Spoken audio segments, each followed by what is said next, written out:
Welcome back to Just English Talk with me. Alex does English. Eleanor does English. And Louis does English. We all do English here. Today.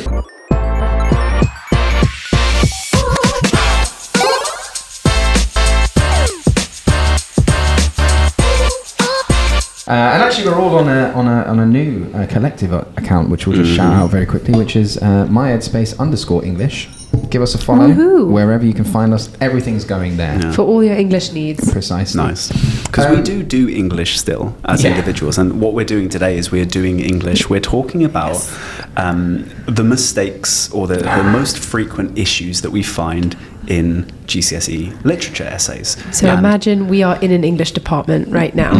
We've got our tea, and we're complaining about children. Yeah, and eating biscuits. All the Never biscuits. complaining, but we've got a big stack of papers in front of us for sure.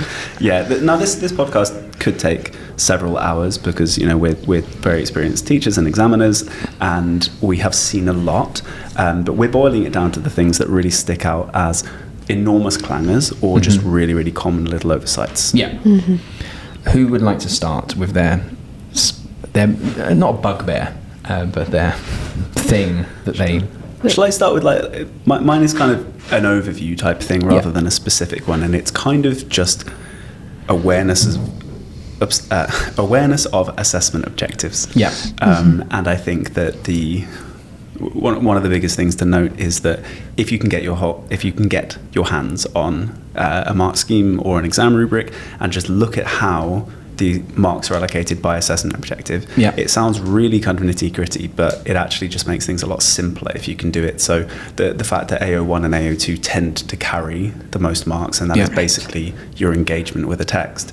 Typically you're looking at maybe 6 marks out of 30 for AO3, which is 20%, so like a fifth of your paragraphs or whatever, and that kind of general sense of like, if you've got some AO4, it's only going to be worth 4 marks, so don't spend all of your time obsessing over throwing in like the best possible words and kind of obsessing over spelling, etc. So that just general sense of proportion and allocation when it comes to AOs is kind of my big starter one. Yeah, and I would say 2 points on that. Number one, examiners are very conscious of students just kind of copy and pasting synonyms without really thinking about like how they actually fit, so be very careful about just throwing in big words because you think they will be impressive, right? And actually, the old kind of classic of just a simple word will probably do is true. Particularly when you think that like if you do look at the marks out of 4 for AO4, because it is usually just 4 marks in an essay, so a really tiny amount, it's like you're going to get 2 marks purely by just spelling things mostly right. Consistently using paragraphs. Things that you should do all the time. Capital you don't letters. need to, and the extra 2 marks, you could really, really obsess and work hard and overthink to get 2 more marks by putting in the word, Mr. Burling pontificates, and you couldn't remember how to spell it, and you agonize over that. That's a waste of your time. And then just use a word and move on, right? And exactly. you know how to spell. That in itself, if you are practicing choosing vocab that you know what it means, you know how to use it, and you know how to spell it, and using it communicates your point. Exactly. Using it consistently in your language anyway as you're practicing, then will give you the confidence to have good words at your fingertips. Sure. Yeah.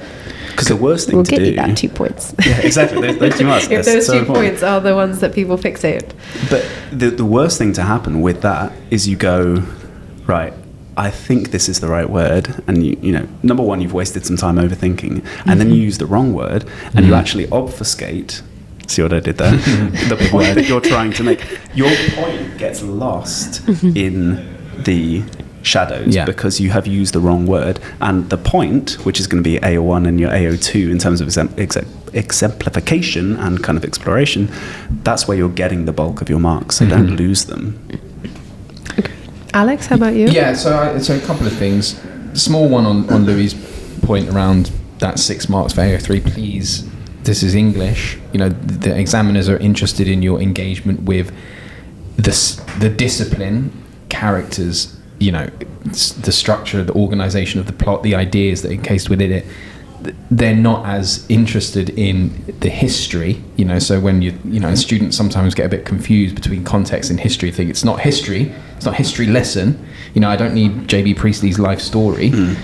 It's not really helping to add to your opinions on whether Eva is a symbol of the exploitation of the working classes, right? I don't need then some big long thing about JB Priestley's life.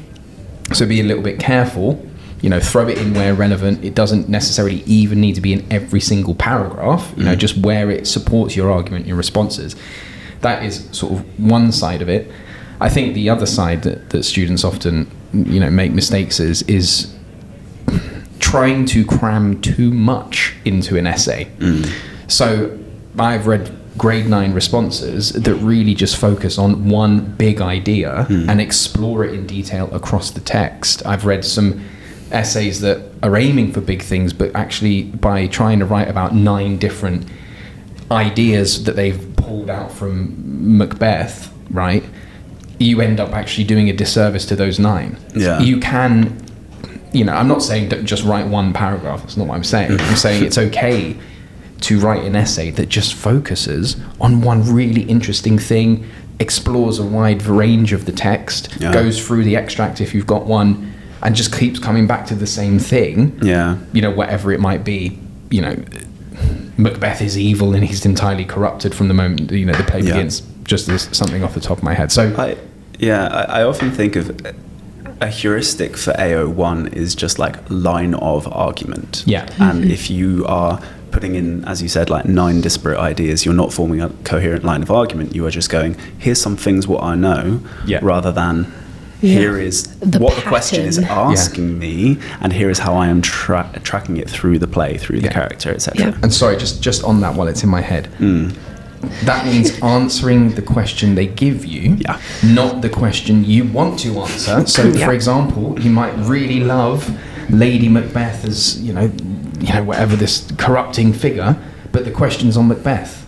So you can't just not write about, that's the question. You can't write about everything. Just answer the question they've given you. That's on the page in front of you. Yeah, that's exactly one of the things I was going to start with, is actually know what the question is asking of you. And even if you want to talk about, if you have it in your mind, your essay on Macbeth and ambition is locked in and you're ready to roll and it will be the best essay ever. If your essay is on kingship and you're not answering the question, then as good as it is, as an essay on ambition, you're not getting the points that you would get if you answered the actual question. And while we're on that, do not listen to influencers who are determined to give you a prediction for what's going to come up in the exam. Because quite frankly, they are charlatans and they should not be trusted, and they are underqualified to be giving advice like that. If they were properly qualified, they would recognise you cannot do that in English. You cannot predict. And also, it's a much better use of your time rather than putting all of your eggs in the examiner's basket of whatever question could potentially be there because it hasn't come up in the last 10 years or whatever. It's much better to think, okay, what happens if I have the question I am afraid of getting? Let me work out what I would do, and think of all of those where I would talk to with my classes about nightmare situations, and think, okay, this out of these options, which would be the one you would hate to have? Let's actually work that one out. Definitely. And now that's not a problem for you anymore, and you know exactly what you would do. And this is what we would do for cramming. Preparing steadily and slowly at the finish line for our exams. And cramming is a top-up. Exactly. Was having a whole list of theme or character questions and saying, okay, if it was Macbeth and ambition, what would our lines of argument be? So what would paragraph 1 be about, paragraph 2, paragraph 3? And the students who could really roll those off, and then, okay, what about marriage? God forbid, or kingship, or fear. That's always one that people panic about. But you just need to think, okay, what are the fears in Macbeth? Well, there's a fear of punishment. There is a fear of his own actions. There is a fear of the fates. And then the loss of fear and that subsequent nihilism or whatever. It's not a completely different essay. It's just reworking the same ideas. Yeah. And that's a really interesting way into talking about kind of what I think where we wanted to go next, which is this idea of like, how do you start and finish a good essay in English? And my feeling, and this is... We're going to disagree here, aren't we? Yeah, it's somewhat controversial, is that... That was an agreeing. Yeah, no. It is controversial. I mean, I don't believe in an introduction and conclusion paragraph. And I think that the reason for that, because people always say, why? My teacher said to do it. You go, well, look... In a piece of coursework or an undergraduate essay or a thesis or a dissertation, right, you have several thousand words to write. What an introduction does and a conclusion does is it guides the reader through it, because it is too big to hold in your head. In an exam situation, number one, you don't have time to write a separate paragraph on each of those things. That takes away time from the rest of your essay.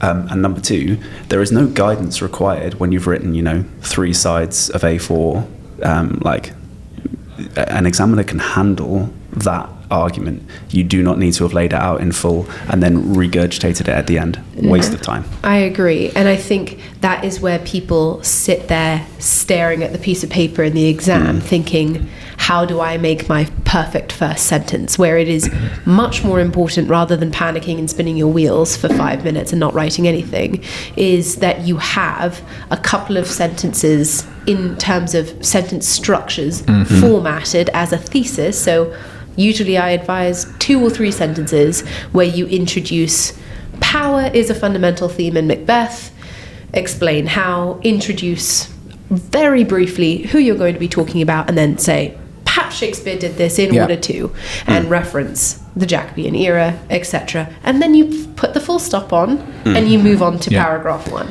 I mean, I think it comes... I'm more on with Elle on this one. Sorry, Louis. I don't think we're disagreeing that much, but... well, I mean, what I see, what you're saying is like, just go straight into the essay. No, I'm not saying that. No. But say what you want to say. just don't frame it as disagreeing. I completely and 100% agree with you. Thank you. Look, I think it's about comfort in the exam. Like if you feel comfortable and it helps you to settle in and you want to write your few sentences, absolutely go for it, because exams are stressful environments, and you're going to have practice a certain way. Yeah. I think it's worth remembering the mark scheme says nothing about this is what an essay should look like. Okay, so there are expectations, like obviously all good essays will have ideas and they'll use evidence from the text and they'll engage with the context and all these things, but it never, which is why when kids say to me like, oh, how do you structure a paragraph, or like which paragraph structure should I use to get a 9, and my advice is always, well, there is no structure mentioned in the mark scheme. Yeah, it depends what you do with it. Yeah, and actually it's better that you write your essay and when you get to the end you look back over it and you've got that 5 minutes and you say, have I spoken about character? If I look through my exam, and this is another thing that students often get wrong, English is a discipline. This is not a joke subject, despite what some people might try to imply to you that you can just waffle your way to a 9. You can't, because there's a craft, and English essays need to read like English essays, like the subject. So if you get to the end of your Macbeth essay and you haven't mentioned tragedy and you haven't mentioned genre and you haven't mentioned character and you haven't it's quite likely that you've missed engaging with the discipline. So I think I think we're on the same page there, to be honest. We're in the same ballpark. I think conclusion unnecessary. I think it's much better to tie up your final paragraph more nicely, add perhaps, which I encourage people to do in every paragraph anyway, thinking about foreshadowing, thinking about how this reflects across the text, following through if there's something you're talking about in Act 1 or Chapter 1 or whatever, Stave 1, and then it reflects or juxtaposes or is referenced again in Stave, Act, Scene 5. You ought to follow that through as a point, because then you're putting through a pattern, which is getting closer to A-level study if you're trying to aim for the highest parts of the mark scheme. But as for a conclusion, I'd much rather you spend your time finishing a full paragraph than summing up what you've already said in a probably not as concise way. Yeah, it's just going to be repetitive. I mean, I think most of the best essays that I've marked at GCSE, and I'm not talking about coursework here, kind of exam essays, which are a more rushed, pressurized situation. The kind of the introduction is just their kind of thesis, which is the main idea. So they are going, your first sentence is, look at the question. If you had to answer it in just one sentence, what would you do? Yeah. And sometimes you can expand that into two sentences. Like sure, I think that's kind of splitting hairs, but just this concept of like, if I'm answering the question now in brief, what I'm then going to do is I'm going to expand on that argument. And I also feel like, relatedly, the first sentence of each paragraph should carry the entire thrust of that paragraph. So your first sentence is a one-sentence summary of the question. The first sentence of each paragraph that follows is this facet of the argument, this facet of the argument, this facet of the argument. So an examiner can read that and see these little signposts and go, this is an argument. This is not just a random... Three Frankenstein creature paragraphs stitched together. Like a jellyfish. You know, you think about like the kind of tendrils. I don't know if that's the biological term. Legs, the legs of a jellyfish. Dangly bits. Yeah, exactly. that come off of it. You know, that everything kind of links back to this like squidgy blob thing at the top. That's your opening. Because your essays need to make sense. You know, they need to have a thread. Kind of comes back to my point about, like, you know, if you have these 9 different ideas that you're trying to cram in, look, I'm sorry, I know that you've spent 2 years studying it. You can't write about everything. You're not going to be able to write about every single fascinating thing, of which there are. Right. And it's much more important to follow through on those points and ask yourself, have I taken this as far as possible? Yes, it's all well and good to say that light is a symbol, but a symbol of what? And then, more importantly, why does that have to do with anything to do with guilt or always asking yourself the question of, like, why does this matter? Exactly. Like, what does this do? Does it move the plot on? Does it advance this theme? Exactly. Does it and that is sense? It answering the question? Bring it back to the question, bring it back to ambition. Can I throw another one at you, which I'm interested to get your takes on? I see a lot of, again, it feels like I'm having beef with educational influencers, despite demonstrably putting out content every day. But something that I see a lot is this claim of, like, here is a grade 9 piece of vocabulary, here is a grade 9 bit of context, here is a grade 9 analysis. Like, this as a concept, I think, is insane and misleading, and I kind of take issue with it. And I think even before, when like a suggested automatic caption for my video on TikTok has been, here's a grade 9 response, I'm like, bro, no, I'm going to undo that. What do you guys think about that as an idea? It doesn't look like one thing. I totally agree. And part of the beauty of English is its subjectivity, even within the realm of the GCSE mark scheme, in which there are ways to do things well and ways to do things badly within that narrow remit.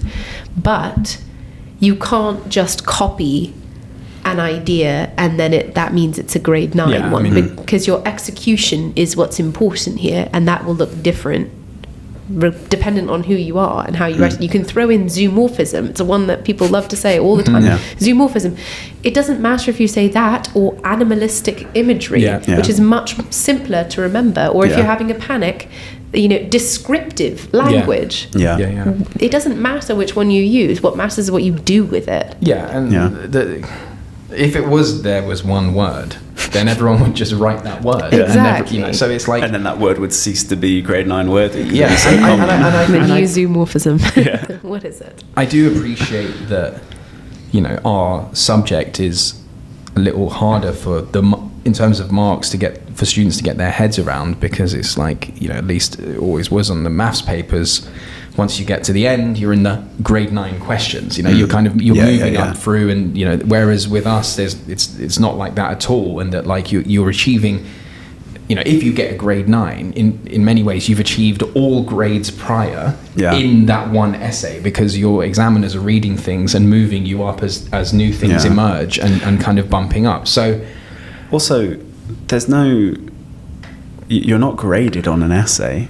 You're graded on your overall marks across all your papers. So you can get into a certain level for an essay, which is a certain number of marks. But let's say you've got a grade 9 worthy essay, but you've written a grade 4 elsewhere. You're not going to get the grade 9 because it is a total number of marks, which are then converted into a different score, which are then compared with all of the other people in the country doing the same exam, and then grade boundaries are set retrospectively. So you can't have a grade 9 even at essay level, let alone word level or concept level. It has to be an entire performance. Right. And with that as well, the idea that you can perhaps get a 9 in your mock exam and think, okay, I'm great. I don't need to do any more. I've achieved that level, and so I'm there. That's Whereas, but what if that question doesn't come up? Exactly. What if that question doesn't come up? What if it looks different on the day? What if you feel different on the day? It all is so subjective.